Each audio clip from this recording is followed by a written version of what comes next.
हरे कृष्णा।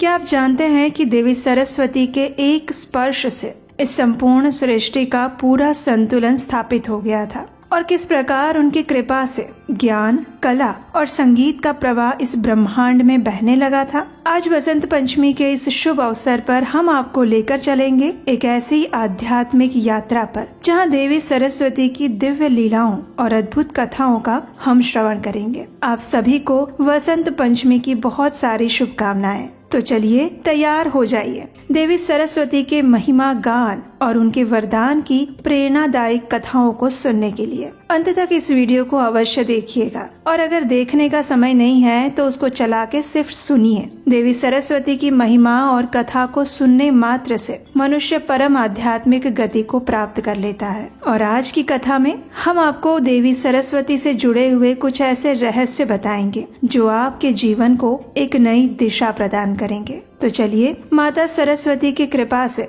ज्ञान की ज्योति को प्रज्वलित करते हुए आज के इस विशेष दिन की पुण्य कथा का श्रवण करते हैं।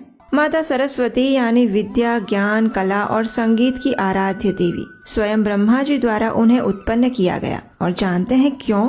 चलिए आज आपको देवी सरस्वती के विषय में एक सुंदर कथा सुनाते हैं। एक समय जब ब्रह्मा जी संपूर्ण सृष्टि का निर्माण कर रहे थे तो उन्होंने सभी ग्रह, नक्षत्र और विभिन्न वस्तुओं का सर्जन तो कर लिया, लेकिन उन ग्रहों और नक्षत्रों को ये पता नहीं लग रहा था कि आखिर उन्हें कहाँ जाना है, किसके आसपास घूमना है, क्या उन्हें सिर्फ अपनी स्वयं की परिक्रमा करनी है या फिर किसी और की। इन दुविधाओं में फंसे हुए ग्रह बिना किसी मार्गदर्शन के अंतरिक्ष में भ्रमण करते रहे और इससे ब्रह्मांड में एक असंतुलन उत्पन्न हुआ। अब ब्रह्मा जी ने सोचा कि आखिर इसे ठीक कैसे किया जाए, तो उसके लिए उन्होंने निर्णय लिया कि वो किसी एक ऐसे व्यक्ति का निर्माण करेंगे जो कि संपूर्ण ब्रह्मांड को तालबद्ध कर पाए। ये सोचते ही ब्रह्मा जी अपनी ध्यान अवस्था में चले गए और उसी क्षण उनके मुख कमल से एक दैदीप्यमान देवी प्रकट हुई। उन्होंने श्वेत वस्त्र धारण किए हुए थे। उनके वस्त्रों की किनार सुनहरे रंग की थी। उन्होंने कोई भी आभूषण धारण नहीं किया था, लेकिन फिर भी वे अत्यंत सुंदर और तेजस्वी दिख रही थी। उनके 4 हाथ थे,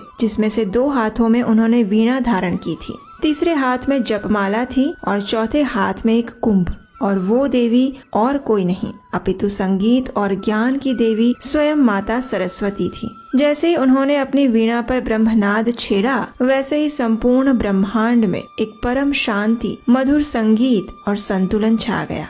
और जिस दिन माता सरस्वती प्रकट हुई वो है आज का दिन, यानी वसंत पंचमी का दिन। यही कारण है कि आज के दिन माता सरस्वती की विशेष पूजा अर्चना की जाती है। बच्चों को शिक्षा देने का प्रारंभ इसी दिन से करना सर्वोत्तम होता है। जो लोग कला, संगीत और ज्ञान के उपासक हैं, वे आज के दिन अपनी आराध्य देवी माता सरस्वती की विशेष उपासना करते हैं। इसी कारण प्रत्येक वर्ष माघ मास के शुक्ल पक्ष की पंचमी तिथि के इस दिन को सरस्वती पूजा के नाम से भी जाना जाता है। कहा जाता है कि इसी दिन ब्रह्मा जी से देवी सरस्वती की उत्पत्ति हुई थी। पुराणों में इस बात का उल्लेख पाया जाता है कि स्वयं भगवान श्री कृष्ण ने देवी सरस्वती को ये वरदान दिया था कि इस दिन हर जगह उनकी पूजा आराधना होगी। पूर्ण पुरुषोत्तम भगवान श्री कृष्ण ने इस भौतिक जगत का कार्यभार विभिन्न देवी देवताओं में विभाजित किया है। जिस प्रकार ब्रह्मा जी को सृष्टि के सर्जन का, महादेव को संहार तथा विष्णु जी को सृष्टि के पालन का कर्तव्य दिया गया है, उसी प्रकार देवी सरस्वती को विद्या,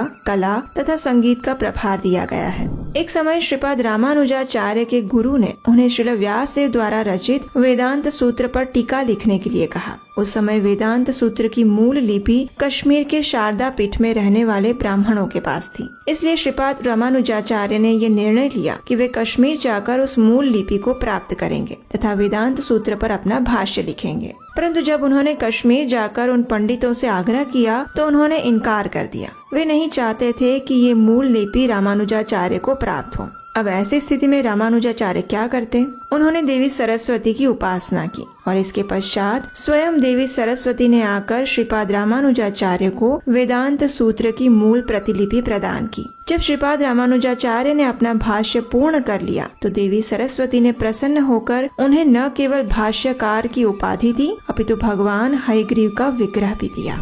वसंत पंचमी को ज्ञान पंचमी तथा श्री पंचमी के नाम से भी जाना जाता है। वसंत पंचमी के दिन से ही वसंत ऋतु का आगमन होता है, जिसमें प्रकृति खिल उठती है तथा चारों ओर बहार छा जाती है। श्री कृष्ण चैतन्य महाप्रभु का अवतरण भी इसी ऋतु में हुआ था, जिसे हम गौर पूर्णिमा के नाम से जानते हैं। भगवत गीता के 10वें अध्याय के 35वें श्लोक में भगवान स्वयं कहते हैं, बृहत् साम तथा सामनाम गायत्री छंदसामहं मासानां मार्गशीर्षोऽहं ऋतूनां कुसुमाकरः। अर्थात साम वेद के गीतों में मुझे बृहत् साम और छंदों में मुझे गायत्री समझो। मैं 12 मासों में मार्गशीर्ष और ऋतुओं में पुष्प खिलाने वाली वसंत ऋतु हूँ। आपने ये तो अवश्य सुना होगा कि कार्तिक मास में आने वाली शरद पूर्णिमा की रात्रि को भगवान श्री कृष्ण तथा गोपियों के मध्य महारास होता है। लेकिन क्या आप जानते हैं कि इसके अतिरिक्त एक और महारास है, जिसके बारे में श्री जयदेव गोस्वामी अपनी रचना गीत गोविंद में उल्लेख करते हैं। जी हाँ, इसे वासंती रासलीला कहते हैं और ये भगवान श्री कृष्ण और उनके नित्य सिद्ध गोपियों के बीच वसंत पंचमी की रात्रि को होता है। जहाँ शरद पूर्णिमा को होने वाला महारास वृंदावन में स्थित यमुना के तट पर हुआ था, वहीं ये वासंती रासलीला गिरिराज गोवर्धन पर होती है। इस दिव्य लीला को और अधिक मधुर बनाने के लिए मध्यम प्रकाश देने हेतु चंद्रमा पूरी रात्रि आकाश में रहता है, इसलिए इस स्थान को चंद्र सरोवर की संज्ञा से भी जाना जाता है। वसंत पंचमी के पावन अवसर पर ही बहुत से गौड़ीय वैष्णव आचार्य इस धराधाम पर प्रकट तथा अप्रकट हुए थे,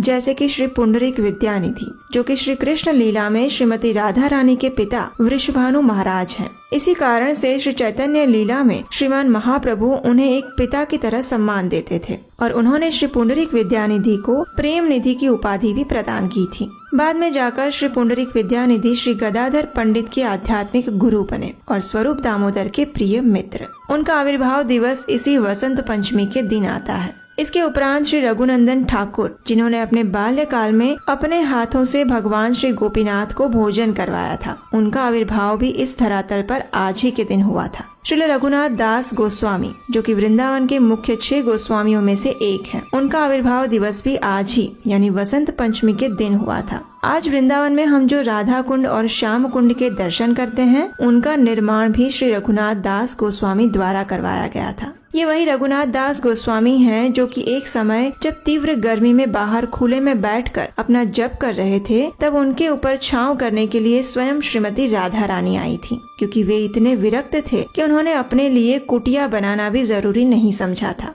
श्री चैतन्य महाप्रभु ने उन्हें एक समय एक गोवर्धन शिला प्रदान की थी, जिसकी पूजा आज भी वृंदावन में गोकुलानंद मंदिर में की जाती है। इसके उपरांत श्रीमती विष्णु प्रिया देवी का भी आज आविर्भाव दिवस है। श्रीमती विष्णु प्रिया देवी श्री चैतन्य महाप्रभु की पत्नी है और वे साक्षात भगवान नारायण की भूशक्ति है। जब महाप्रभु ने संन्यास ले लिया, तब उन्होंने श्रीमती विष्णु प्रिया देवी को अपना एक विग्रह प्रदान किया था और श्रीमती विष्णु प्रिया देवी आजीवन उनकी सेवा करती रही। वसंत पंचमी के दिन एक और महान आचार्य श्री विश्वनाथ चक्रवर्ती ठाकुर ने इस धरातल से अपनी लीलाएं समेटी थी, इसलिए उनका तिरोभाव दिवस भी हम आज ही के दिन मनाते हैं। उन्होंने राधा कुंड में श्री मुकुंद दास के साथ रहकर वृंदावन के 6 गोस्वामियों के सभी ग्रंथों का गहनता पूर्वक अध्ययन किया था। तत्पश्चात उन्होंने कई महत्वपूर्ण ग्रंथों की रचना भी की, जिसके संदर्भ आज भी कई विद्वान लेते हैं। श्रील प्रभुपाद ने अपनी भगवत गीता यथारूप भी इसी महान आचार्य को समर्पित की थी।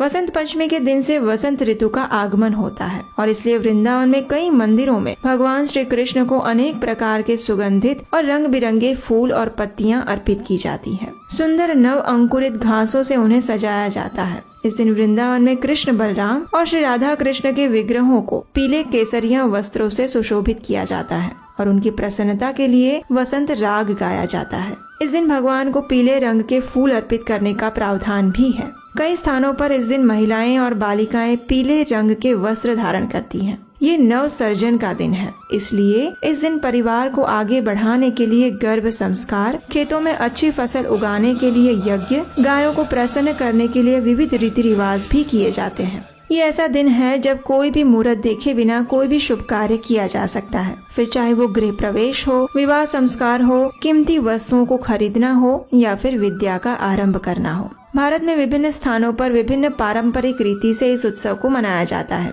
जैसे कि बंगाल में देवी सरस्वती की प्रतिमा स्थापित की जाती है और परिवार के सभी लोग माता सरस्वती की पूजा करते हैं। बिहार में इस दिन को फसल उत्सव और भगवान सूर्य नारायण के जन्मदिन के रूप में मनाते हैं। पंजाब में इस दिन पीले रंग के मीठे चावल बनाए जाते हैं और पतंग उड़ाए जाते हैं। राजस्थान में परिवार की सबसे छोटी कन्या सरस्वती पूजा का स्थान तैयार करती है और परिवार के सभी सदस्यों को टीका लगाती है। पूजा संपन्न होने के बाद सभी के ऊपर पवित्र जल छिड़का जाता है और प्रसाद वितरित किया जाता है। गुजरात में कई स्थानों पर विभिन्न संगीत कार्यक्रम और सरस्वती देवी की पूजा के कार्यक्रम आयोजित किए जाते हैं। इस दिन विद्यार्थी अपनी पुस्तकें माता सरस्वती के चरणों में रखते हैं और उनसे प्रार्थना करते हैं कि वे उन्हें ज्ञान प्रदान करें। तो चलिए आज के इस अत्यंत पवित्र दिन पर हम भी इस ज्ञान और कला की देवी माता सरस्वती के चरणों में नमन करते हुए उनसे प्रार्थना करते हैं कि वे हमारे भौतिक जगत के प्रति आसक्ति रूपी अज्ञान के अंधकार को नष्ट करें और हमें शुद्ध कृष्ण प्रेम और भक्तिमय सेवा का पथ प्रदर्शित करें, जिससे कि हम अपने जीवन के परम लक्ष्य को प्राप्त कर सकें।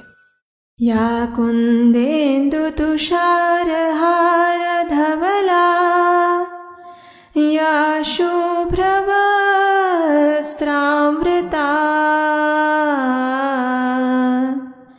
या वीणा वरदण्ड मंडितकरा या श्वेत पद्मासना या ब्रह्माच्युत शंकर प्रभृतिभिः देवै सदा वन्दिता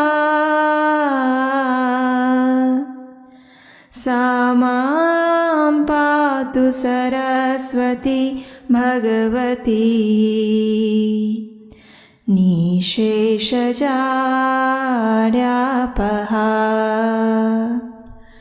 शुक्लां ब्रह्म विचारसार परमा आद्यां जगद्व्यापिनी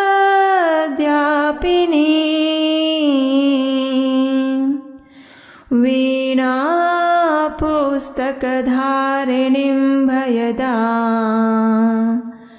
जाड्यान्धकारापहा